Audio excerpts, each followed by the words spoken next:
Hello everyone. 2000 MCQ की class में आप सभी का स्वागत है। आज डे है 3 जो कि 100 दिनों तक बराबर चलेगी। 22 मई तक 24 मई को आपका पेपर है प्री का यूपीएससी के। और आज के जो सब्जेक्ट है हमारे ज्योग्राफी इन्वायरमेंट है ना। कल हमने पॉलिटी और आईआर के क्वेश्चन किए थे। 2000 एमसीक्यू में आपके करंट प्लस बेसिक होता है। आपको क्वेश्चन करने से पहले अपनी स्क्रीन पे अब मेरी क्लास को रोकना है और क्वेश्चन को देखना है, करना है। फिर मैं बताऊंगा कि आपसे गलती कहाँ हुई है। आपने जो भी करंट अफेयर 1 से 1.5 साल का पढ़ा है उसी के बेस पे क्वेश्चन हुए हैं जो सीधे आपको एग्जाम हॉल में दिखेंगे। अगर आपने ये 2000 एमसीक्यू कर लिए तो 75 एमसीक्यू आपको एग्जाम हॉल में ऐसा लगेगा कि आप बिल्कुल कर सकते हैं, और जिसमें से मैं बता रहा हूँ गलत हो गए भी आप 50 समथिंग कर ले जाएंगे और आपका पीटी एग्जाम निकल जाएगा। ये बात मैं इतनी गारंटी से इसलिए कह पा रहा हूँ, जो मेरी क्लासों को देखते होंगे, डेली करंट अफेयर जो मैं लाता हूँ है ना, एमसीक्यू उसमें भी शामिल होते हैं। और जो मेरे पढ़ाने का तरीका है तो वो लोग जानते हैं कि मैं ये बात क्यों कह रहा हूँ, और आप भी मेरी क्लासेस को देखेंगे तो समझ जाएंगे। चलिए, तो पहला क्वेश्चन आपके सामने ये रहा कि अमृत धरोहर क्षमता निर्माण योजना के संदर्भ में निम्नलिखित कथनों पर विचार करें। यह योजना केंद्रीय पर्यटन मंत्रालय, देखिए यूपीएससी मंत्रालय पूछता है, वन एवं जलवायु परिवर्तन मंत्रालय की एक संयुक्त पहल है। बात सत्य है। इसका मुख्य उद्देश्य रामसर स्थलों पर प्रकृति पर्यटन को बढ़ावा देना और स्थानीय समुदायों के लिए आजीविका के अवसर प्रदान करना है। बात सही है। पूछा हमसे क्या है, कथन सही, तो इसका आंसर सी है। इसको मैंने थोड़ा सा इसलिए करके रखा था क्योंकि मैं जो पीडीएफ बनाता हूँ उसमें थोड़ा सा ये ऊपर आ गया था स्क्रीन में, इसलिए मैंने इस तरीके से इसको कर दिया था। अब मैं क्वेश्चन में थोड़ी सी पकड़ूंगा रफ्तार, क्योंकि 20 मिनट में 20 एमसीक्यू कराना है। चलिए, जिसने करंट अफेयर पढ़ा है वो सीधा आंसर दे लेगा, जिसको नहीं आता है वो इस क्लास से सीख जाएगा। गलती मत करना, उसके बाद रिवीजन जरूर कर लेना। इस तरीके से यूपीएससी मुझे हाल ही में चर्चा में रहा माउंट एरेबस, जो अपनी चोटी से सोने की धूल उगलने के लिए, उन्होंने कहा देखो सोने की धूल, तो क्या इंपॉर्टेंट पॉइंट है यूपीएससी के लिए, स्टेट पीसीएस के लिए 5 स्टार लगा लीजिए। बताइए इसका आंसर क्या है। B option Antarctica. क्वेश्चन आपको सारे, और हाँ उसके साथ साथ आपको व्याख्या भी बहुत अच्छे से मैं दे देता हूँ। ये क्वेश्चन क्यों इंपॉर्टेंट है, यूपीएससी इन्वायरमेंट से, ज्योग्राफी से इसी तरीके से फैक्चुअल इंफॉर्मेशन पूछ लेता है, और हम अगर नहीं पढ़ा है तो गलती कर देते हैं। और मैं बता दूं ये करंट अफेयर आपका 2024 फरवरी का है। अब आप सोचेंगे कि मैं 2000 जो एमसीक्यू करा रहा हूँ उतने मैं आपका लिखा मेरी स्क्रीन में जरूर है कि 1 साल, पर मैं आपका 1.5 से 2 साल तक का कंप्लीट इसमें एमसीक्यू में कवर करूंगा, क्योंकि मैं उन न्यूज़ों को यहाँ पे लाता हूँ जो न्यूज़ 2, ढाई, 3 साल में खबर में लगातार रही हैं। चलिए इसका आंसर बताइए।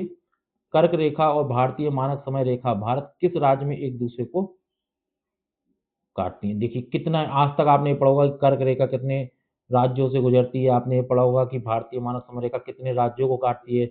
अब इसका मिक्सचर कर दिया, बताओ। इसी तरीके से ये मोस्ट इंपॉर्टेंट क्वेश्चन हो जाता है यूपीएससी और स्टेट पीसीएस के लिए। इसका आंसर जो है वो है छत्तीसगढ़। ये कुछ नए पैटर्न का है, इसको अच्छे से याद कर लीजिएगा। बाकी आपकी व्याख्या आपके नीचे है। देखिए इसमें थोड़े कथन वेस्ट इसलिए नहीं होंगे क्योंकि यूपीएससी, आप देखिए इन्वायरमेंट और आपका ज्योग्राफी में ना थोड़ा सा जो शब्द अलग तरीके के होते हैं ना, वहां से क्वेश्चन इसी तरीके से पूछता है। तो पीवाईक्यू को एनालिसिस करके ही हमारी टीम एमसीक्यू बनाती है ना। तो हर सब्जेक्ट के हिसाब से एमसीक्यू होंगे कि किसमें किस तरीके से बनाने की संभावना है। प्रोजेक्ट टाइगर के 50 वर्ष पूरे होने पर घोषित इंटरनेशनल बिग कैट अलायंस में निम्नलिखित में से कौन सी प्रजाति शामिल नहीं है। बताइए कौन सी प्रजाति शामिल नहीं है। तो क्लाउड लेपर्ड को छोड़कर बाकी सभी 7 प्रजातियां शामिल हैं। इसका मैंने थोड़ा सा मिस्टेक हो गया है टीम से कि यहीं पर उन्होंने चीज़ों को ऐड कर दिया है। चलिए कोई ना, हो जाती है कभी कभी छोटी सी मिस्टेक, कोई बात नहीं। चलिए क्वेश्चन ये रहा, जहां पे लगता है कि नहीं कथन वेस्ट होना चाहिए वहां कथन वेस्ट होंगे। चलिए बताइए इसका आंसर। ब्लैक कार्बन, अभी मैंने हाल ही में अपनी जो करंट अफेयर की क्लास पढ़ाया हूँ उसमें मैंने इसको ब्लैक कार्बन को पूरा इसका कॉन्सेप्ट डिस्कस किया था, है ना। तो मेरी बेसिक उस वो करंट अफेयर की क्लास आप डेली जरूर लीजिए, उसमें से आप बहुत कुछ सीखेंगे। यहाँ कथन पूछा है हमसे, सही हमको बताना है। यह एक अल्पकालिक जलवायु प्रदूषक है, हाँ बात सही है। यहीं पे कल मैंने बताया था अपनी क्लास में कि दीर्घकालिक कर सकता है यूपीएससी। यह सूर्य के प्रकाश को अवशोषित करता है और ग्लेशियरों पर जमा होकर उनके पिघलने की दर को बढ़ाता है। हाँ, एल्बिडो इफेक्ट भी मैंने पढ़ाया था इसके माध्यम से। C answer.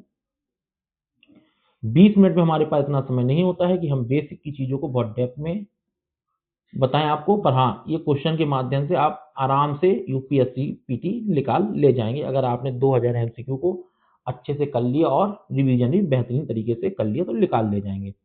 जब आप एग्जाम हॉल से बाहर आएंगे तो अगर आपने मेरी बहुत ईमानदारी से 100 क्लास पूरी कंप्लीट की है और उसका रिवीजन किया है तो आप देखेंगे और कमेंट भी आप करना कि सर वास्तव में आपकी ही क्लास से काफी क्वेश्चन थे, आराम से पेपर निकाला जा सकता है। जिन्होंने ईमानदारी से मेहनत की है वो ऐसा बोलेंगे। निम्नलिखित में कौन सा गलियारा हाल ही में एशियाई हाथियों के आवागमन और मानव हाथी संघर्ष को कम करने के लिए चर्चा में रहा? बताइए इसका आंसर क्या है। उपयुक्त सभी सारे गलियारे चर्चा में थे। उसके साथ साथ ये लीजिए, है ना, आपका नीचे मैंने दे ही रखा है। जो कथन वेस्ट होंगे तो उनको कथन वेस्ट बनाया जाएगा, जो फैक्चुअल होंगे वहां फैक्चुअल। साल्टा वाटर क्रोकोडाइल लवड़ी ये जलीय मगरमच्छ के संदर्भ में भितरकनिका राष्ट्रीय उद्यान के बारे में क्या सही है? बताइए। यह भारत मैंग्रोव का सबसे बड़ा पारिस्थितिकीय तंत्र है। यह विश्व की सबसे बड़ी सफेद मगरमच्छों की आबादी पाई जाती है यहाँ पर। कथन हमसे सही पूछा है तो बात तो सही है। आप क्लास को थोड़ा सा रोकिए, आप थोड़ा सा समय लीजिए, फिर मैं कह रहा हूँ आप एमसीक्यू में 2 से 3 मिनट भी लीजिए। आप सोचिए कि आपने क्या 2 से ढाई साल आप अगर सीरियस एस्पिरेंट रहे हैं तो 2 से 3 साल करंट अफेयर में ये सब चीज़ें आपने पढ़ी हैं, तो उसको एमसीक्यू मैं दे रहा हूँ तो उसको हल करने का प्रयास करिए और फिर मेरा आंसर देखिए कि हाँ गलती मेरे से यहाँ हुई है, उस पर रिवीजन कर लीजिए। अगर आप डायरेक्ट मेरी क्लास को ऐसे ही देखते चले जाएंगे तो ये बात याद रखिएगा आप कि आपकी मेमोरी शार्प नहीं हो पाएगी और चीज़ें याद नहीं रहेंगी। हिंद महा ये सीरीज से मैं इसलिए लाया हूँ कि आपको मैं अवगत करा दूं, आपका रिवीजन करा दूं। जो 2.5 साल 3 साल का करंट अफेयर है ना, 2000 एमसीक्यू से, उसमें बेसिक का भी मैं तड़का साथ में लगाता हूँ, है ना। चलिए, हिंद महासागर द्विध्रुव के सकारात्मक होने पर भारतीय मानसून पर क्या प्रभाव पड़ेगा? बताइए क्या प्रभाव पड़ेगा? यह मानसून की वर्षा में वृद्धि करता है। और अगर डेप्थ में पढ़ना है तो मेरी क्लास करंट अफेयर की जो आती है, ये लो वैसे भी मैंने यहाँ पे दे दिया है। चलिए इसका आंसर बताइए। नॉर्थ स्ट्रीम पाइपलाइन जो हाल ही में पर्यावरणीय क्षति के कारण चर्चा में किन दो, देखो मोस्ट इंपॉर्टेंट क्वेश्चन, यूपीएससी के फेवरेट क्वेश्चन है। बताइए इसका आंसर क्वेश्चन नंबर 9 का। रूस और जर्मनी है इसका आंसर, बाल्टिक सागर के माध्यम से। याद करके चले जाना, इसी तरीके से मैपिंग क्वेश्चन पूछती है यूपीएससी।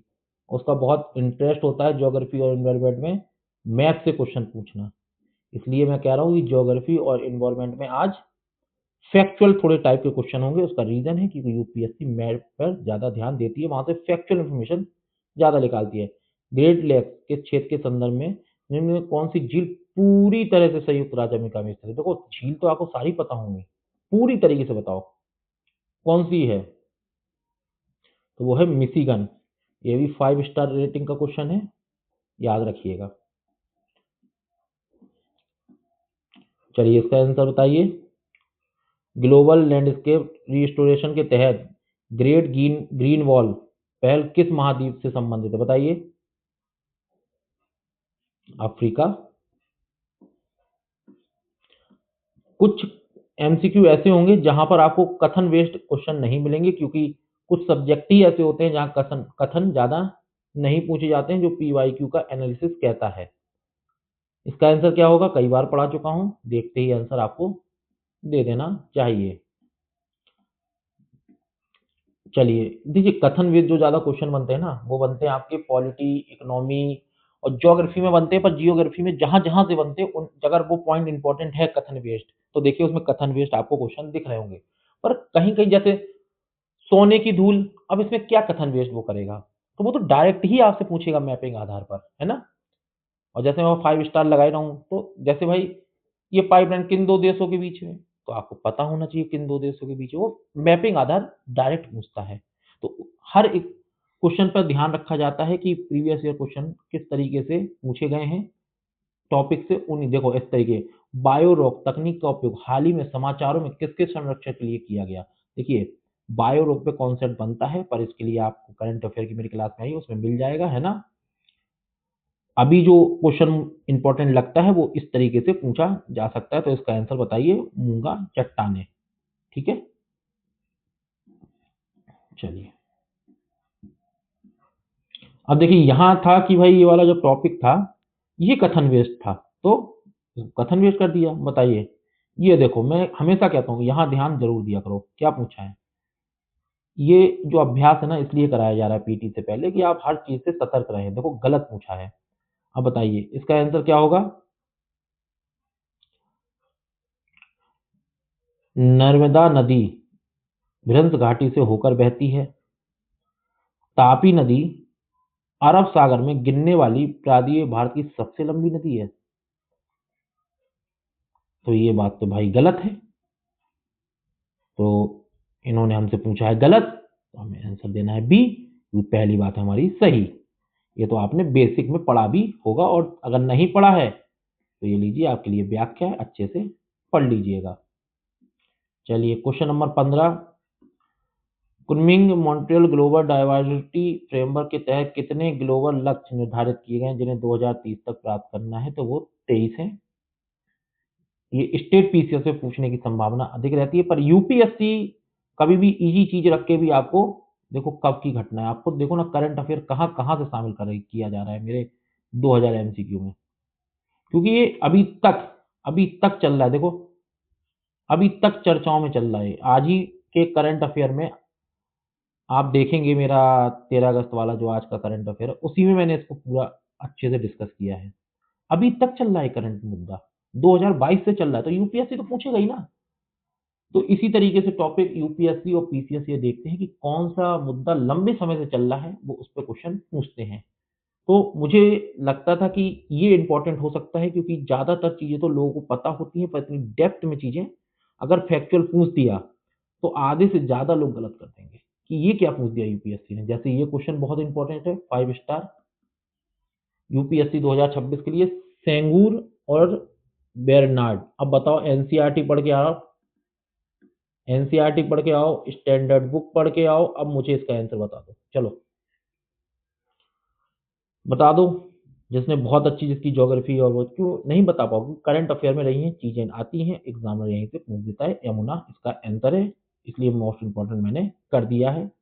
और बाकी थोड़ी डेप्थ में नॉलेज जानना है तो यहाँ से जान लीजिए, पर क्वेश्चन इसी तरीके से पूछेगा जो यूपीएससी का रिकॉर्ड रहा है। क्वेश्चन नंबर 17, कार्बन ऑफसेटिंग और कार्बन क्रेडिट के बीच मुख्य अंतर क्या है। बताइए। क्रेडिट का व्यापार किया जाता है, जबकि ऑफसेटिंग एक प्रक्रिया है। ठीक है, अभी आपको एक थोड़ा सा क्लास रोक के अगर आप कर रहे होंगे तो आप देख रहे होंगे कि आपको बहुत डिफिकल्ट लग रहे होंगे एमसीक्यू, बट आप अच्छे से इनका रिवीजन कर लीजिए, एक दो बार अच्छे से आप खुद से कर लीजिए, और एग्जाम हॉल में जाके आपसे गलती नहीं होनी चाहिए, चाहे यहाँ पर आप 10 बार गलती कर दें। क्वेश्चन नंबर 18 आपके सामने रहा, बताइए इसका आंसर। हाल ही में समाचारों में रहा कैप बर्डे द्वीप समूह कहाँ स्थित है। बताइए। मध्य अटलांटिक महासागर में स्थित है। ठीक है, देखो आप क्वेश्चन आज जो मैंने बनाए, जो डे 1 में बनाया, डे 2 में बनाया, आज डे 3 है हमारा। आप एक चीज देखने का प्रयास करना है, डे 1 में मैंने बहुत कथन बेस्ड क्वेश्चन डाले, क्योंकि वो टॉपिक ही ऐसे थे कि उनमें थोड़ा डेप्थ में जाके यूपीएससी कथन बना के पूछेगा।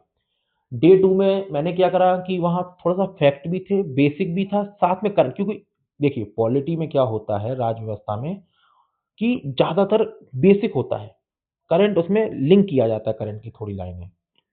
तो आप कल की क्लास में देखेंगे डे 2 के एमसीक्यू में 20 में कि उसमें बेसिक तो ज्यादा था, करंट के लिंक थे जो करंट अफेयर में चले हैं। आज डे 3 आया, जो हमारे पास ज्योग्राफी और इन्वायरमेंट थे।